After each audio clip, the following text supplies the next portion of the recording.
Awakening is actually development. Mankind advancing. Humanity realizing some things. Potentially, it's an introduction to God too. Unless that's just for a select few.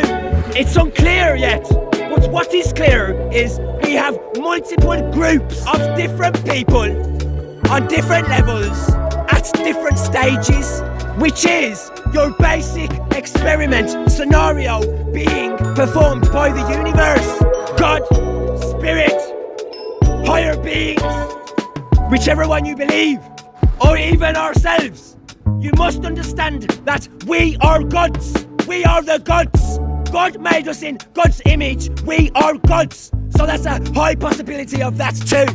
We are either in people's heads, guiding, developing, experimenting, etc. And or we are experimenting on ourselves by implanting AI programs into our brains. Meaning, what would be the government in the next dimension, the next life, God's council, us, our families are doing experiments in our heads. They're in our heads doing stuff.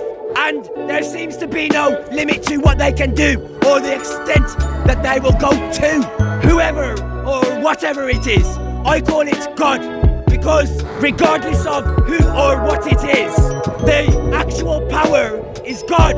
If you imagine in the 2015 Fast and Furious 7, they have God's eye.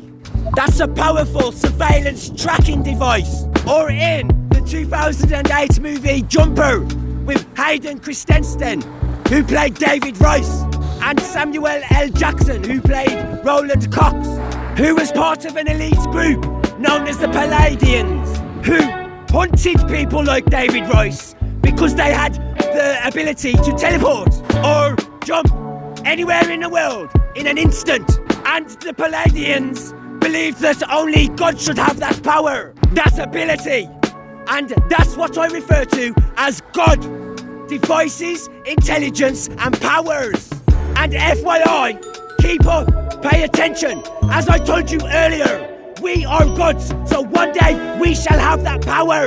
So God is performing many experiments on us. There are many groups and societies that believe this, that and the other, that are all subcategorized to awakening.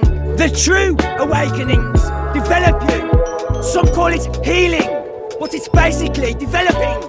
But even this is being misinterpreted, misunderstood, faked even. And not just by individuals, because God's favourite tool is fake believe. She loves to fool you. God can and does make a person believe that something is true or right, without a doubt, but it's simply false or wrong.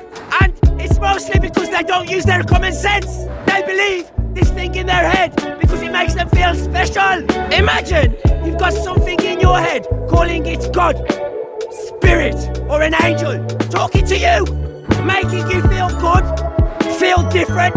Nobody else has this. Now you feel chosen. When the truth is, there's many people with this in their head. There's many programs being performed for many, many, many different purposes. It's like being scouted for a team. So you must impress God. But that means you must question God, disagree with God, tell God about herself when she's being foul, because it's all tests and evaluations. If you fall for everything she spouts, then she'll just end up using you for dumb fun, and you'll be known as the weirdo. You'll be the laughing stock. People who take awakening seriously, they learn, they inquire, they acknowledge themselves, their past, their feelings, their emotions, and they change. They deal with the feel and they change for real. Never, never, ever, ever bottle anything up. Every feeling, thought, emotion and expression must be surfaced and dissolved correctly. And you can only operate to full capacity when you're completely aligned. And God makes sure that's goddamn hard.